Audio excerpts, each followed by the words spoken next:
மணமாசு அகல வேதமாத காயத்ரி. பௌதீக ஆராய்ச்சியின்படி சூரியன் மகா கொதி நிலையில் உள்ள வாயுக்கள் நிரம்பிய ஒரு கோலம். இதே சூரியன் வேத சாஸ்திரங்களிலும் முக்கியமான இடம் கொள்கிறான். எப்படியெனில், குருவின் உபதேசம் பெற்று நாம் உச்சாடனம் செய்வது காயத்ரி மகா மந்திரம்.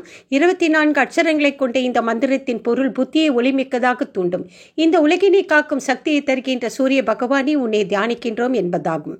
விஸ்வாமித்ர மகரிஷி மூலம் அறியப்பட்ட காயத்ரி மந்திரத்தை ஜபிப்பதால் நம் சிந்தை ஒருநிலைப்பட்டு சித்தம் சுத்தியடையும். அதன் தொடர்ச்சியாக நம் எண்ண அலைகள் தெளிவாகி மாசற்ற புத்துணர்வு அடைவதால் நமக்கு நல்வழி கிட்டி அவ்வழியில் நம்மை செல்ல தூண்டுகிறது.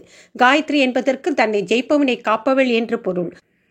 ருக் யஜு சாம வேத மந்திரங்களின் நினைப்பாக இருக்கும் இந்த மந்திரத்தை தாய் வடிவாக ஜெபிப்பதால் வேதமாதாய் என்று காயத்ரி தேவியை அழைக்கின்றோம். காயத்ரி மந்திரத்திற்கு மேலான மந்திரம் உலகில் கிடையாது என்பர். மந்திரங்களில் தான் காயத்ரி மந்திரமாக இருப்பதாக கிருஷ்ணர் கூற்றாக பகவத்கீதையில் சொல்லப்படுகிறது. இந்த மந்திரத்தின் ஒளி அதிர்வுகள் அதீத பலனை ஏற்படுத்த வல்லது. இப்பேற்பட்ட பெருமைமிக்க இந்த மந்திரத்தை அதே அட்சரங்களை கொண்டு குறிப்பிட்ட எண்ணிக்கையில் ஆவர்த்தி ஹோமமாகவும் முறைப்படி செய்யப்படுகிறது.